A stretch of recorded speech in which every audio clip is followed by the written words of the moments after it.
So I have a couple of quick announcements before we get started. First one is that we have the evaluations online available for this class. So please tell me how horrible I am and how much you like clicker questions and all that good stuff. Please do that online. I will try and remind you each time as we get closer and closer to the end of the course. So that was the first thing. Second one, biology graduation. Everybody will be there. Yes, big party. Turns out we will have live music. We convinced OHSU that we're actually allowed to do that. Part of that is a photo competition. I don't know how many people have noticed that. The biology department is having a competition in terms of best biology picture. That could be some obnoxious picture of a faculty member, could be something that you've been doing in the lab or out in the field or something like that. I think the grand prize is $100 plus immortalization on the biology department website. So that's happening as well. I do finally have your Scantrons. Sorry it took me so ridiculously long to get there. Hope we'll have a little bit of time at the end of the lecture today to deal with that. Are there any other sort of logistical questions at this point before we talk about the not quite biggest double-stranded DNA viruses? The biggest ones we'll talk about next time. Okay, so today, poxviruses, but of course before we do our poxviruses, we have to do our clicker questions, which reminds me that I need to actually start the clicker software because otherwise it wouldn't count. So we wouldn't want that now, would we? So you can get out your clickers now.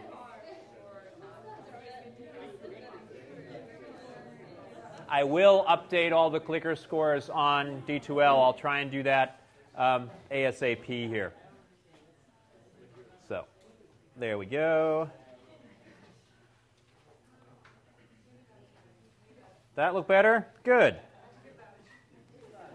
It's thought that there's very little splicing in herpes virus transcripts because the latent transcripts have stable introns. Some herpes virus proteins block splicing. There's a splicing enhancer in the tegument. The virus replicates in the nucleus. Intermediate early genes are made by cellular RNA polymerase. None of the above. Sorry, there's not that button on the bottom of your clicker.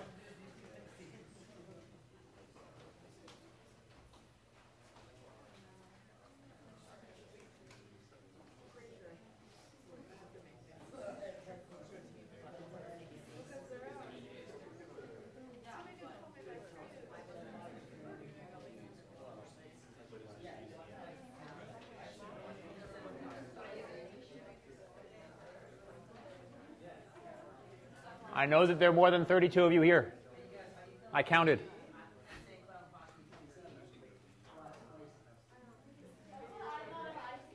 $30.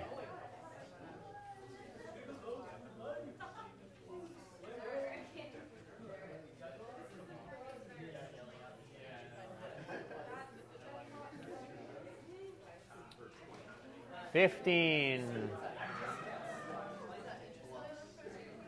10, 5,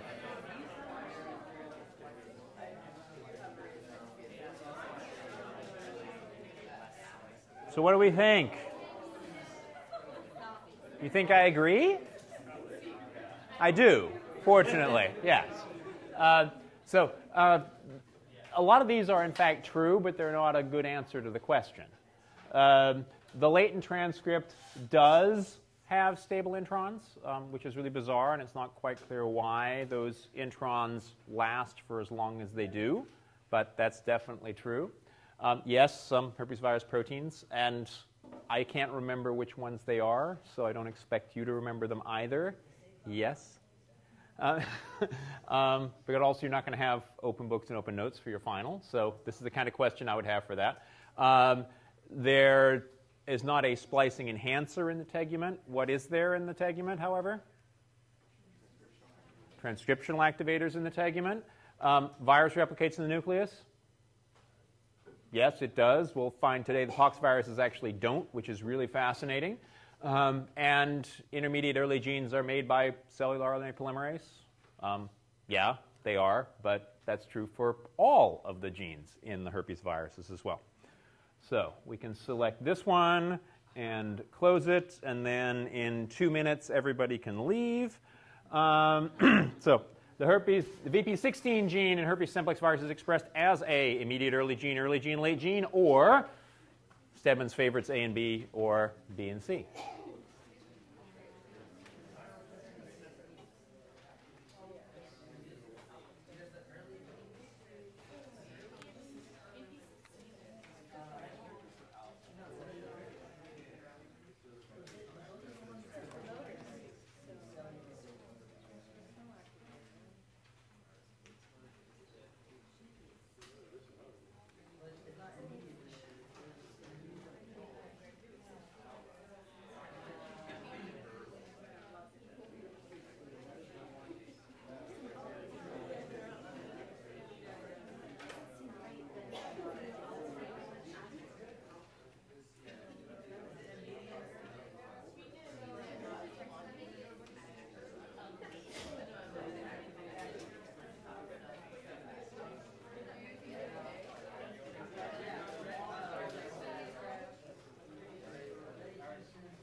$15.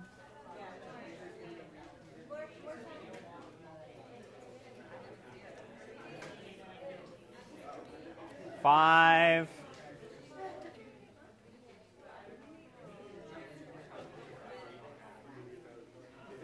So, most people seem to think immediate early gene. Few people early, some late, and a couple are guessing that it was immediate early, or early and late. What does VP16 do? Transcript regulator of what? Of what genes? What genes does it regulate? It regulates immediate early genes. If it's regulating immediate early genes, is it an immediate early gene? Highly unlikely that it's an immediate early gene. Where is it? The gene product. In the tegument. Tegument is where? In between areas, yes. Very good. It's between the envelope and the capsid on the inside. What does that mean about the VP6 protein? VP16, sorry. It's a what kind of protein? It will be a structural protein, correct? When are structural proteins made? Late is when structural proteins are made.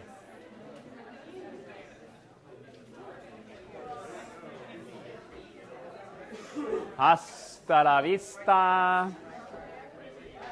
You didn't even need to say for the second question, right?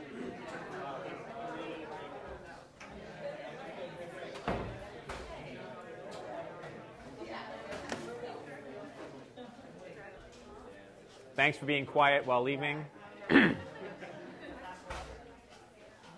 So the pox viruses, we're getting bigger and bigger and bigger. And again, next time we're going to get to the viruses which you can actually see under a light microscope, which kind of blew me away the first time I actually saw micrographs, anyway, of these viruses. I've never actually seen the viruses under the microscope myself. Virions, I should say. Pox viruses are interesting because they are double-stranded DNA viruses, but they basically have everything that they need in order to replicate in the cytoplasm. These guys are completely nuclear independent and practically autonomous. They're getting really, really close to something like, again, some of these giant viruses that the only real thing they need is cellular translation. And above and beyond that, they're pretty much an autonomous item in and of themselves. Their genomes are double-stranded DNA viruses. I have linear here in quotes. Everyone knows that Stedman puts something in quotes. He means it's not really quite right. And that's because these actually have covalently closed ends. They don't have free ends. They have covalently closed ends. So these actually replicate in a manner not dissimilar at all for the replication that we talked about last time in our clicker questions, the parvoviruses, the smallest of the DNA viruses, at least the animal DNA viruses, which replicate by a DNA priming system. They're, not surprisingly, larger, more complicated than the herpes viruses. Certainly important for human disease, probably one of the most spectacular, both in terms of how many humans they've killed, but also that we've really completely eradicated this disease, at least in the wild. Spent a little while talking about vaccines. Hopefully this is the last time I actually talk about vaccines in this course, with any luck. And these are also really wonderful model systems for studying messenger RNA. And one of the reasons for that is the guy who wrote the chapter, actually, this is what he studies. Some of the key concepts here, again, vaccination that we'll talk a little bit about. That's really why smallpox was able to be completely eliminated. Also has to do with the fact that smallpox only replicates in humans. And so there's no obvious other reservoir species for that. In terms of some of the other key concepts, we already talked about this a little bit, having to do with the hairpin ends of the genomes. They're covalently closed loops. So you can think of these either as double-stranded linear or single-stranded but completely complementary to the opposite strands of each other. There's absolutely no splicing that happens in the messenger RNAs in poxvirus genes, and I'll sort of give away why that is. It's because, again, it's replicating in the cytoplasm. It's replicating in the cytoplasm. It would have to have all the splicing machinery with it there in the cytoplasm to do this. It doesn't. And so that's also a pretty good indication that these guys aren't making messenger RNAs in the infection process in the nucleus, because there would be splicing taking place. There also are a couple of different forms of extracellular particles. These are then the mature virions and the enveloped virions that we'll get back to a little bit later on.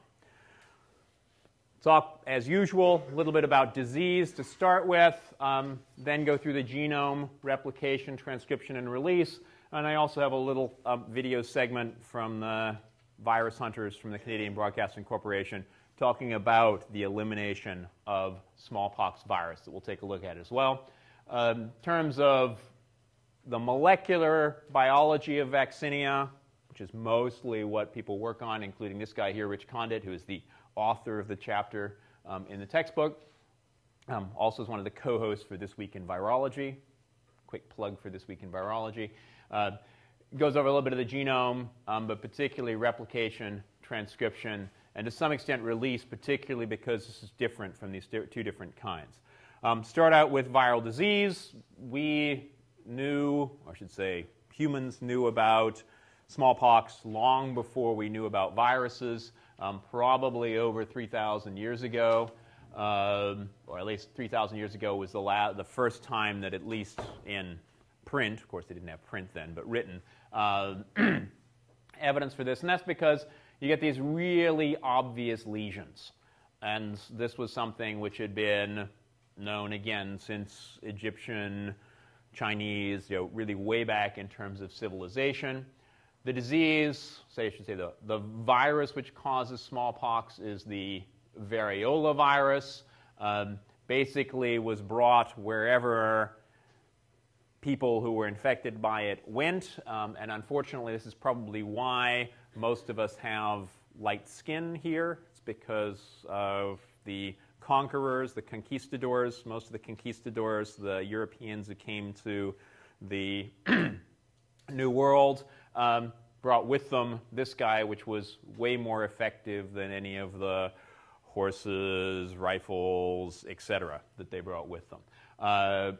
In general, even in Europe at the time, about 25% fatality when you were infected by this virus, which is ginormous, really, really, really high, particularly as it spreads really quite easily. In fact, there are stories about when you were besieging towns in the Middle Ages. One of the ways that you would besiege the town is take a corpse that was infected with smallpox and chuck it over the wall, just to try and take out your adversaries there.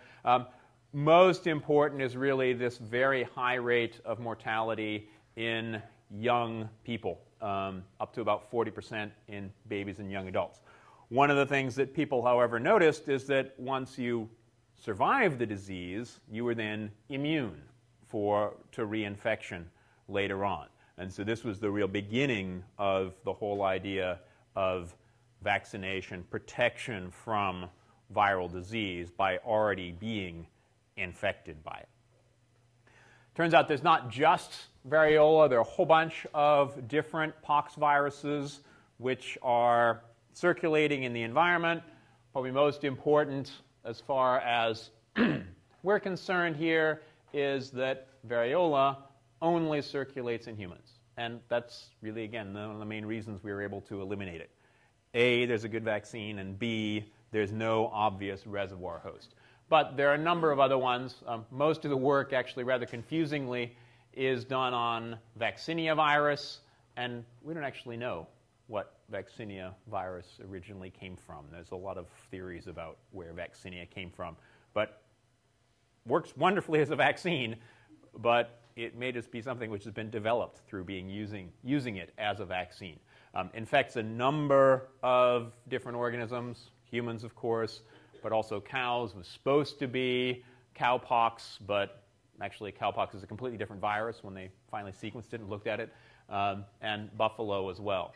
Cowpox, strangely enough, originally seems to be present in rodents, but infects a lot of other ones as well. Myxoma is another infamous pox virus, killed off most of the rabbits in Australia until they became resistant, and then it's now a major problem as far as that's concerned. So what about vaccination? Where did people figure this out? It wasn't Edward Jenner who figured out vaccination. Basically, it had been known long before, basically because people were smart. They noticed, okay, if you'd been infected with smallpox and then you got better, you were resistant to being infected again. And so basically what smart people in India and China figured out was that if you did a minor infection, then if someone survived that, which was much better survival rate, still a relatively high death rate, but much better than your 25% for adults and 40% for kids. If you just do a minor infection, then you're much more likely to survive a later infection or when somebody chucks the corpse over the wall. So this worked really quite well. And then Edward Jenner, 1790s, saw basically all of these results. And people were doing variolation in England at the time. It was pretty standard practice. And then he said, well, let's see if we can try some of these other pox viruses and see if they'll give us some immunity. The classic example was the milkmaids. They had this beautiful white skin because they weren't getting smallpox as kids. Well, why was that? Or when they were adults, is because they were working with the cows and presumably then got infected with the cow virus at the time. Yeah? Sorry, going back to the variolation. Yeah. How do you control a minor infection? How do you control a minor infection? That was, in fact, why we have this sort of 1% death rate here. So a couple of different ways. The main variolation method was to make a little scratch on the skin and put a scab on it from someone who had already had smallpox. Then I think it was, I forget if it was the Indian or the Chinese version, they also inhaled a small amount of ground up scab.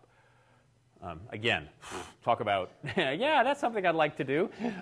But yeah, at least the variolation, which was being used in Europe at the time, was scraping the skin and then putting basically a scab from someone who'd been infected before. And some of you may or may not have read about some envelopes that people found in some museums of scab samples from smallpox a couple of years ago, actually maybe even about 6 months ago, which were about 100 years old.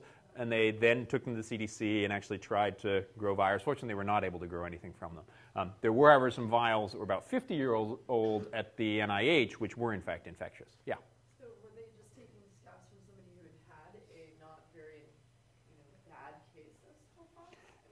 seemed to be pretty much anyone. And the amount of virions you found in scabs seemed to be pretty standard. It was just basically a very low-level infection and that skin infection, which seemed to work better. Presumably, the Indian and Chinese doctors had been studying this, how much to use, et cetera, probably through not very well-controlled clinical trials, to figure out how this worked. Yeah? So if you get it from another person who's like sick and sitting next to you, you get really sick and you might die. But Yeah. if you stick a scab on your skin, like you don't get that. Yeah. Right. It does seem to be exactly how smallpox is really transmitted and how it gets transmitted. Clearly, other than you think rubbing a scab on yourself would be a really silly thing to do, but again, mostly through trial and error here. That's how they found out that it seemed to work. And maybe just the drying out process helped. Maybe we'll talk about some of the different virions that you get here later on. It could have been the particular virions that you have in scabs are a little bit different than some of the ones which are normally being spread. Nobody really knows. But again, it's empirical, like lots of medicine. It works. I mean, wouldn't it just be because, like, if someone around you has smallpox, you're going to have prolonged exposure to them? Because, like, more often than not, it's going to be, like, someone close to you, right? In the 1790s. Yeah, so again, nobody really knows. Probably, in fact, some of the best cases, and when we look at the video, there's a case of the last known smallpox victim who was exposed to massive numbers of smallpox patients. So yeah, we'll talk about that a little bit later. Okay, other questions on this here. So again, cowpox gives immunity to smallpox, or at least what Edward Jenner thought was cowpox, which is of course vacca, giving us vaccinations. The experiment that he did was, people sounds like it's an absolutely horrible one. You vaccinate the kid with smallpox and then try and infect them with smallpox. But at least the infection he was doing was variolation, which is basically what all the kids were getting anyway. So it's not quite as ethically questionable maybe at the same time. Smallpox is almost completely eliminated. As far as we know, there are actually 2 stocks of smallpox, although, again, people have found some more. One at the CDC and one at the Russian equivalent of the CDC. And there's been lots of discussions. In fact, I met a guy who's on the advisory board who talks about whether those last stocks of smallpox should be put in the autoclave and turned on simultaneously. That is not happening, partly because people are worried about biosecurity and potentially terrorism. Yeah? How about some of the other synthetic strains? How are they controlled? Some of the which strains? Some of the strains with other species, rodent sheep. Oh, so a lot of these other, so we have on the table, we have the previous table here. These are actually not terribly well controlled. There aren't good vaccines for most of these. Part of the problem is that there are multiple hosts for them. People are talking about myxoma vaccines, but at the same time they want to control the rabbits.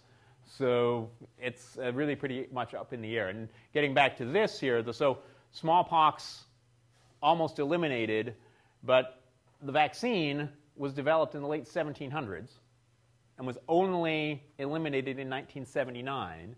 And that was after 21 years of intensive trying to get rid of it.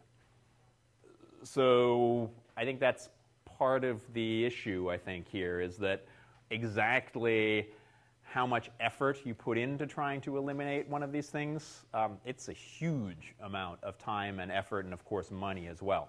And then the other problem you run up against is that you have people who are not about vaccination. Anti-vax is not new. This is from 1812. This is Mr. Jenner vaccinating people who now have bits of cow growing out of them. See, here's a bit of the cow growing out. There's one of my favorites growing out here. So clearly, vaccination is a completely bad thing, and we should never do it. And if you want really nasty stuff, Photoshop a cute baby with all of these needles sticking out of it. I think this is so obviously Photoshopped that it's not well, not funny for all kinds of different reasons. But I like to look at data, being a scientist, and I really like this particular image in terms of looking at morbidity, pre-vaccine, post-vaccine. Morbidity, sorry about this, maybe try and get this out of the way here, is looking at number of cases. And we're just looking here, estimated annual morbidity just in the United States, pre-vaccine, and then these are the reported cases here. These are data from 2010, and just looking at some of these things. Pre-polio vaccine, 16,000 plus a year. Pre-smallpox vaccine, 30,000 a year. Afterwards, 0. Polio, 0. Hopefully, these are a little better data than photoshopped images of babies. Yeah? So they're keeping those stocks. Why do they need them? Because if you do have another outbreak, you've got a new source of potentially slightly altered virus anyway. So why are you keeping this old virus that's not on the street anymore? I mean, it doesn't seem like you have a reason to. So why hang on to the smallpox, the actual wilds variola strains? One of them was actually comparing it to the samples they found at the NIH about 6 months ago to see how similar it was. And it turns out they were practically identical to each other. So can't they just like sequence it and save it as a file and then destroy the actual? So that has been one of the big discussions. The problem is, how do you go from sequence to actual virion and something which is infectious? And so far, there's no really obvious way to do that. And there's also a lot of things that seem to happen in terms of, we'll talk about when we get to the end here, how all of the envelopment takes place, how all of the assembly. We don't know how to do that. And so that's one of the big issues that people have, one of the reasons they've kept these particular strains available if we ever need to use them. Okay, so with that, I did want to show a brief video here, which I think is on the website. If not, I'll add it, which is about smallpox eradication. Smallpox. The virus killed 300 million people in the 20th century alone, and it left millions more disfigured and often blind. It's been said that smallpox has killed more people than all the wars in history combined. Donald Henderson is still haunted by memories of visiting the victims. Their faces were anxious, there were flies all around. Some of them were crying, some of them you could see were dying. The odor was just overwhelming. It was like rotting flesh. And the British physician I was with put his hands on the railing and he said, "I could never do that again. I could never do rounds on these patients. That is the most horrible thing I've ever witnessed in my life."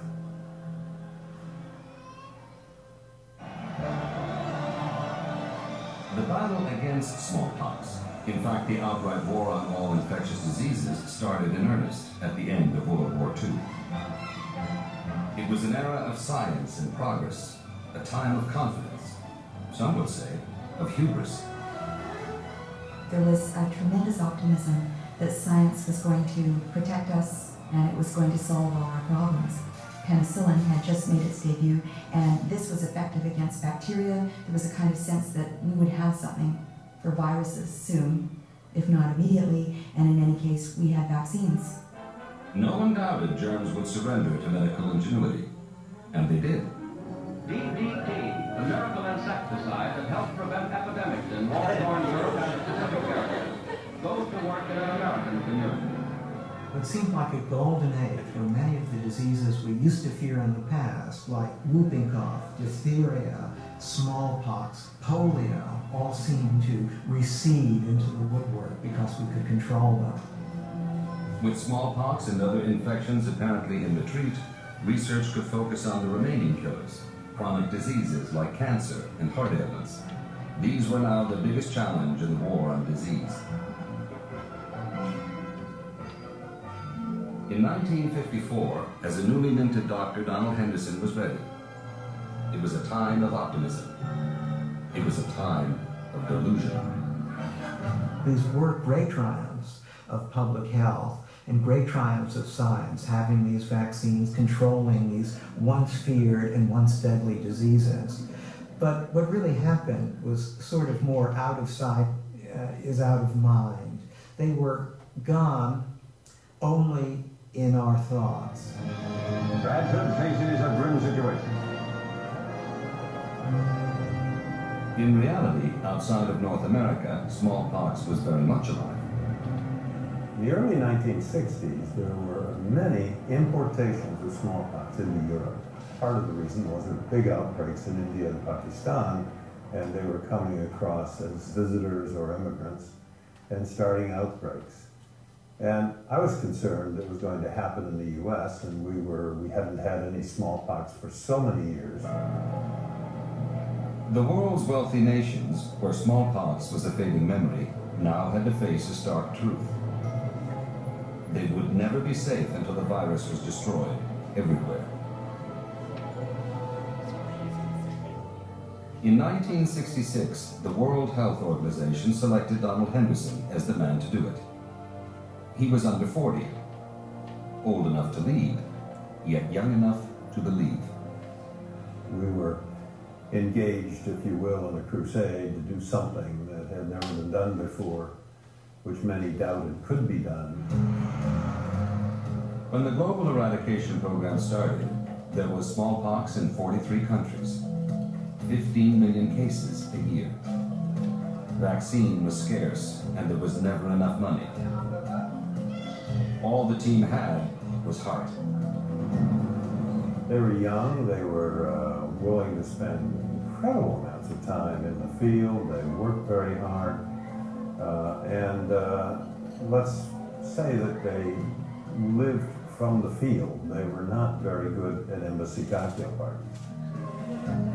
The virus had one fatal flaw. It existed only in humans.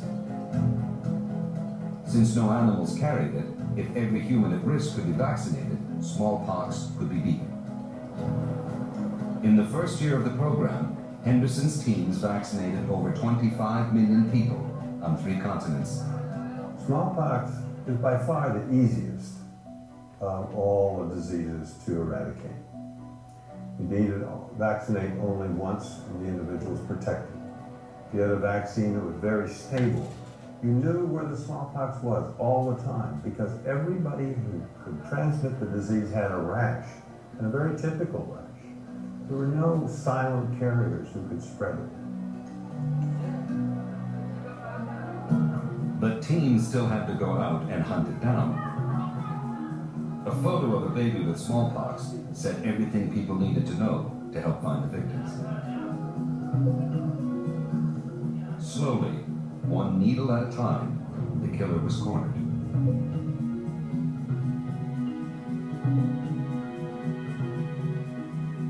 By 1977, smallpox survived in just one country in the world, Somalia. And then in just one person. Ali Mao Mellon, a 23-year-old hospital cook in Merca, was the last natural case of smallpox in the world. It would ironically be a case that should never have happened. He was a young man who had been a vaccinator, but he never got himself vaccinated. And then he came down with smallpox, and by this time he had contact. I think the count was about 110 people. Now it was a race against time. A frantic vaccination campaign hit the streets. That one last case meant almost 55,000 people had to be vaccinated, and fast, to avoid disaster. Henderson and his team beat the odds. It was the first time in all of recorded human history that people had actually, with all of the species we have driven to extinction, actually managed to drive an infection, an infectious disease, to extinction, intentionally. 2 years later, the world was officially declared smallpox-free. The end of smallpox should not be viewed only as the closing of a magnificent chapter in international collaboration. It should also be seen as one of the launching platforms for our goal for health, all by the year 2000. The year 2000. So we're still working on that health for all thing. So that's, again, a sort of reminder why we're able to get rid of smallpox, because the vaccine works really well, and also that it's just in humans, and massive kinds of exposure, which is what seemed to have led to that last patient, unfortunately. So what is the vaccine strain? Again, it's called Vaccinia, but it's not obviously a cow virus. More than 100 proteins are actually structural proteins. These things are really large in terms of their structure, 300 by 200 by 150 nanometers, so they're huge. 200,000 base pair genome with 10,000 base pair inverted terminal repeats. This should look familiar to you. Where else do we see inverted terminal repeats? So adenovirus also has inverted terminal repeats. What are those important for in adenovirus? Replication. We'll see they're also important here. And the last four, KB, are non-coding. I drew up this little structure here because the ends are covalently closed right here at the end. And so that's not what you classically think about in terms of a linear genome. This is really almost a circular genome as well. So if we zoom in and look at those ends, this is basically the figure from the textbook. In those ends, there are multiple repeat sequences. So 70 base pair repeats here in Vaccinia. They're slightly different, slightly offset from each other. But most important are what the ends look like. Here is one strand, which comes around the end, loops back, and is then completely complementary to the opposite strand. These are then two potentially opposite ends of the genome. And what that means is that this end of the genome is also completely complementary to this end of the genome. And when you look at replicating virus genomes, it turns out that there are many of them attached up end to end to end, which is exactly what you see in herpes virus genomes and a lot of the bacteriophage genomes, these concatemers. Multiple genomes lined up end to end. We're not going to look at all 100 proteins that are present in virions, let alone all the other ones. Just mostly look at some of these proteins which are present in the middle of the genome. And again, it's not critical what the names of all of these proteins are, left, right, D, etc. Mostly that these are first mixed in between each other. We've got early genes, we've got late genes, and early and late genes, all mixed in together here. But mostly it's these DNA glycosylases, DNA primases, RNA polymerases, RNA capping, all of these regulatory proteins. These are the things which are important for making the messenger RNAs, making the DNAs, and eventually also making the virions. So they're present at the middle of the genome, but again, they're all mixed up, all on different strands, no obvious sort of two promoters, and that's all that you have, something like the polyoma or the papilloma viruses. What do those virions look like? They're actually two different kinds of virions that you can see, and that's why I had those images right at the beginning of the lecture. Either the mature virions or the enveloped virions. Unfortunately, some places people will call these the immature and extracellular. These things unfortunately get mixed up a little bit depending on which figure you're looking at and even which version of the textbook you're using. So I'll try and keep track of these. If I do have a question about this in an exam, I'll try and be very clear about what is going on here. So the big difference has to do with the number of membranes that you have on the outside of each of these virions. The intracellular mature virus has a single membrane around the outside, is actually very stable, and this is probably the form which is important for scabs and moving across from one organism to another. On the other hand, there's also an extracellular mature virus which has a double membrane on it. That's probably mostly important for moving from cell to cell inside one organism. So you get infection in one place, that spreads, and as you saw, some of the lesions, these rashes that people have, clearly spread throughout the whole organism where you have these things that are happening. On the inside of the virion, you have this really distinctive, what they call a core structure. Here it's shown as a figure 8. Here it's more sort of a cylindrical blob that's present on the inside, but it's a protein structure, not obviously icosahedral, not obviously helical. It's a tubular structure which is put together. It's got DNA in it. It's got protein in it. There's also proteins on the outside of this core, and you can sort of think of this like a tegument. They don't call it a tegument because this is not an obvious capsid here in the middle. But there are also lots of proteins which are present here as well. So proteins here, proteins and DNA there. You could even in some ways think of this a little bit like a nucleus, but it's not a membrane bound. The membrane is here on the outside. Let's look at what happens in an infection process. Here's one of the, again with the eye on it, but a mature virion. This mature virion gets into the cell. Multiple different ways that could happen. It could be through receptor-mediated endocytosis, getting into vesicles. Could also just be fusion happening at the plasma membrane. The main thing here is you release the core, but you also have all the proteins that are present underneath the membrane. Again, a lot like the tegument. So with this core, now you have expression of early messenger RNAs, which then lead to production of early proteins. These are the viral proteins, and here this is the viral intermediate transcription factor is one of those proteins because that's one of the proteins you need for expression of the next step. These then express the late transcription factors.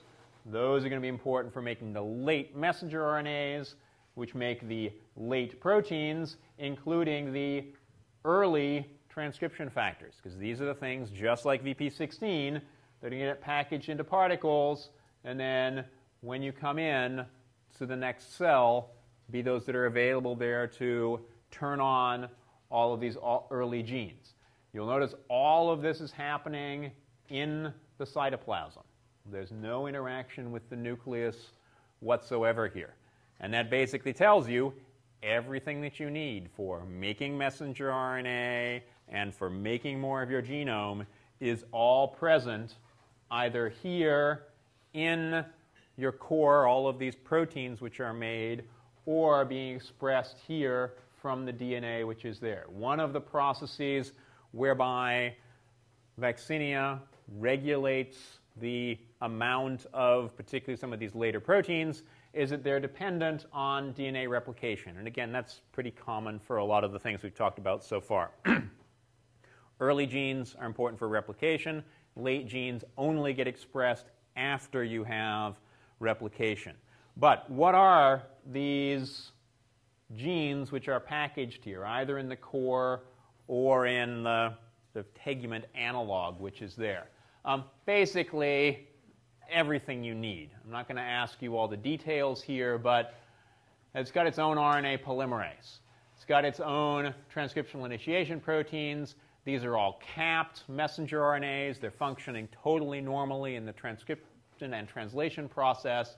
So capping enzymes, guanylyl transferases, ribose methyltransferases, also have termination proteins, polyadenylation proteins, proteins that are involved in unwinding and rewinding DNA, basically anything you could think of in terms of what you have to have in order to replicate a DNA genome.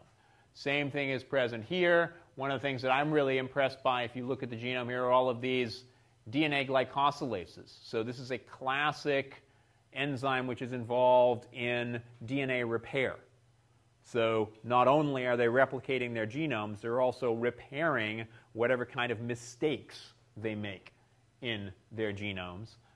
Also, DUTPases making thymidine, because thymidine is just DNA. It's only being found in the nucleus. How do you make thymidine so you can incorporate it into the DNA of your DNA genome?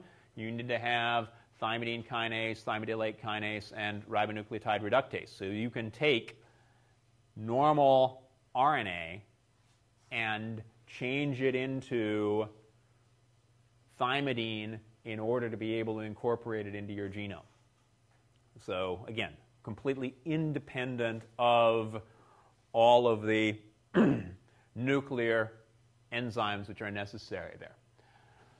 How are genes regulated? I sort of mentioned this already when we talked about the replication cycle. There are early transcription factors, intermediate transcription factors, and late transcription factors. These are then expressed, of course, in a different order. The early transcription factors are in the virion, because those are the ones who could be turning on the immediate early genes which you need. The intermediate transcription factors you turn on the late ones, etc. Particularly these late transcription factors are all after you've replicated your genome, and all of this is happening in the cytoplasm. I'll look at a little bit more detail at this regulation of transcription, because we really haven't had much in the way of viral encoded RNA polymerases that we've looked at so far. What's the exception to that? Viral encoded DNA-dependent RNA polymerases that everyone loves to use in a lab because it recognizes really bizarre promoters. Bacteriophage T7, exactly. It's the bacteriophage T7 RNA polymerase. That's the only other one we've talked about so far. And these guys are in eukaryotic cells. So they've got eukaryotic-like RNA polymerases. Eukaryotic-like RNA polymerases are these ginormous protein machines, really, where they've got multiple different subunits, each of them doing different things. The structure of the Vaccinia RNA polymerase turns out to be very similar to some of the eukaryotic RNA polymerases.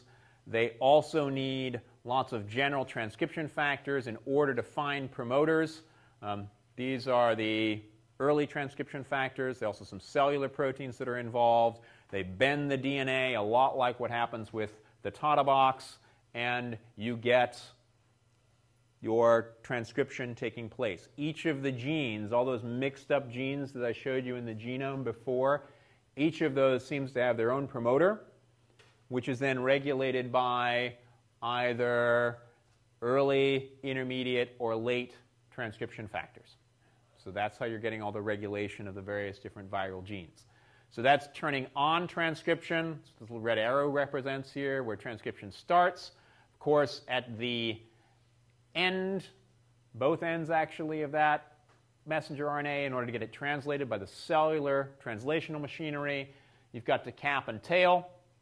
This particular virus encodes a guanylyl transferase and a ribose methyltransferase. If you think about the cap structure, it's got this strange guanosine residue that's been flipped around and attached through its 5' phosphate, so you end up with this cap at the end, so the exonucleases can't chew in at the end. Completely normal capping enzyme. It turns out this is exactly what happens in normal cellular capping. And then ribose methyltransferases. Almost all messenger RNAs also have methyl groups on the riboses at the first 1 or 2 positions of any of your messenger RNAs. That gets put on by this ribose methyltransferase. So again, this is why it's a really nice system to study messenger RNA and how messenger RNAs are actually being made.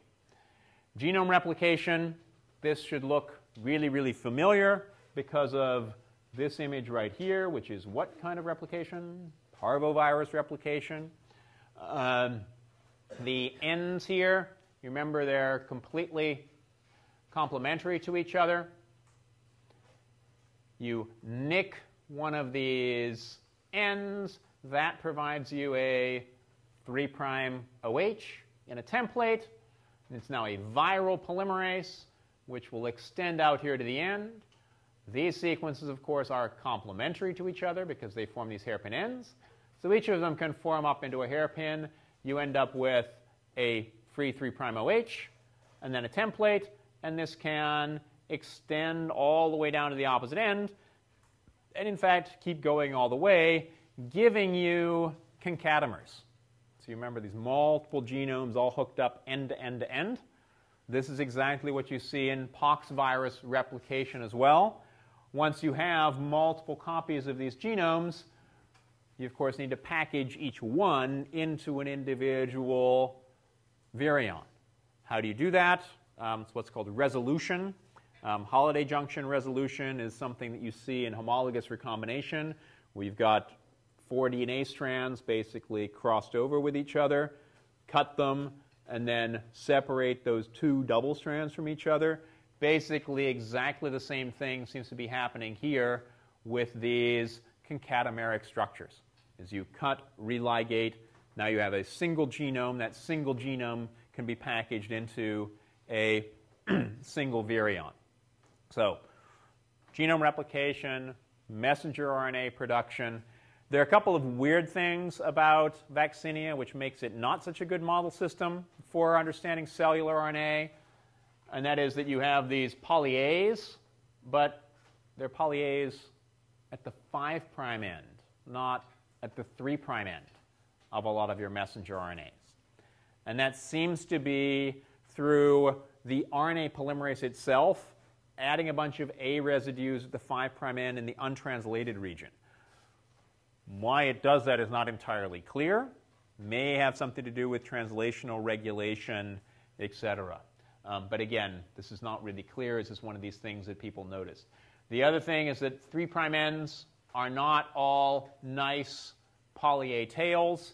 They're kind of all over the place, so it doesn't have the nice cleavage and polyadenylation stimulation factor, all of the machinery that's used cellularly to make nice poly-A tails. It does have a poly-A polymerase, which adds actually at both ends of the genome, but they're really pretty messy 3' ends that you get there. So nice in terms of looking particularly at capping and transcriptional regulation, but in terms of the actual messenger RNAs, they're going to be a little bit different than the cellular ones. This poly-A is also not encoded in the genome. So it's not unlike some of the stuttering that we've seen in some of the negative strand RNA viruses. Where do these guys get put together? They are made in what's called virus factories. We'll see also the virus factories seem to be a very common theme for these very large DNA viruses. They're parts of the cell where basically all you have are various different stages of virion production. So start out with these envelope pieces, then you start to make core structures, and eventually these core structures get membranes wrapped around them. I also call these the wrapped viruses in the textbook. And then these are your mature particles, and hopefully you can see the core structure in the middle here. That's sort of the nucleus equivalent with these extra proteins around the outside. So it looked like in cartoon form. Here we have our virus being replicated. It needs to pick up a membrane around the outside. Remember, it has nothing to do with the nucleus, but it does need some of the modifications that happen in the Golgi. These are the glycosylation, which happens with normal cellular proteins. Then you have the membrane here. It says put around the core structure. The core here is unfortunately not nicely shown. This would be the virion which you have inside the cell. That's mostly what you have here. These are all of your intracellular mature virion particles. In some cases, there's an extra pair of membranes that get put around the outside of these virions. So inside the cell, these now have 3 bilayers around the outside, which is really kind of amazing. But basically, there's a extra enveloping or wrapping process that takes place. These guys get directed to the membrane where the outer one of these lipid bilayers fuses with the plasma membrane, and so you release a double membrane-bound form of the virion here on the outside.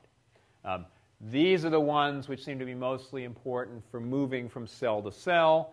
These guys are the ones which are very resistant to drying, which is partly why, again, you can flip the corpses over the wall, but also why scabs work in terms of doing variolation, and why the vaccine actually is, excuse me, very, very stable. Because, yes, it's enveloped, but there's mostly protein which is present in here. Getting from cell to cell is a really fascinating process whereby these enveloped viruses actually get associated with actin tails and cause actin polymerization. And so the actin polymerization that happens here literally shoots these virion particles from one cell into another. So this is an electron micrograph. There's your virion. Here's your actin chain at the bottom here. In fluorescent imaging, you can see the Vaccinia virions here labeled in red, and the green are the actin filaments which have assembled behind them.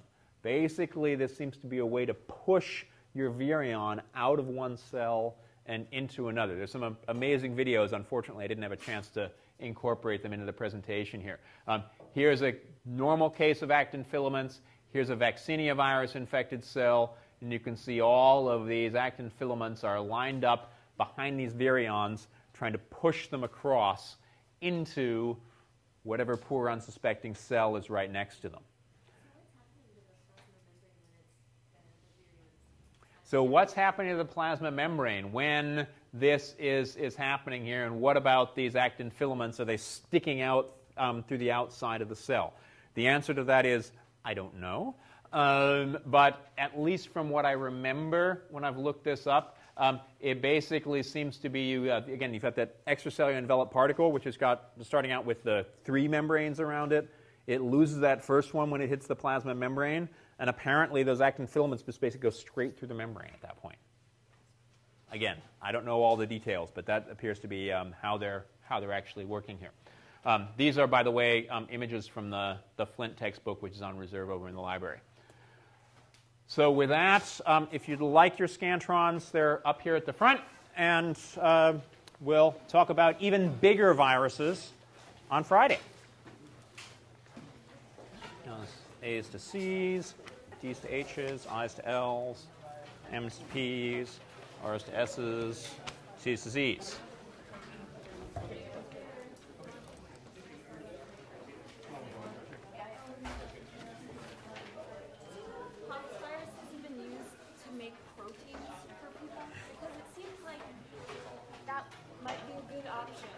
Yeah, so I don't know if you've taken a look at that chapter in the textbook. They do talk about that in terms of using, so there are also, people are talking about using Vaccinia as a backbone for vaccines, but also in terms of making proteins, because not surprisingly, they make a ton of messenger RNA.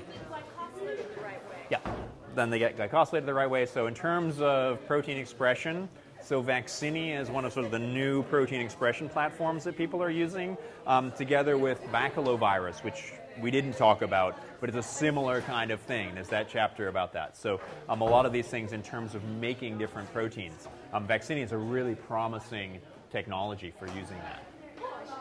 Yeah, check it out. And they're mostly in boxes, sort of the extra brown boxes in there. So I didn't talk about them. They won't be on exams, but there's a nice discussion of it there.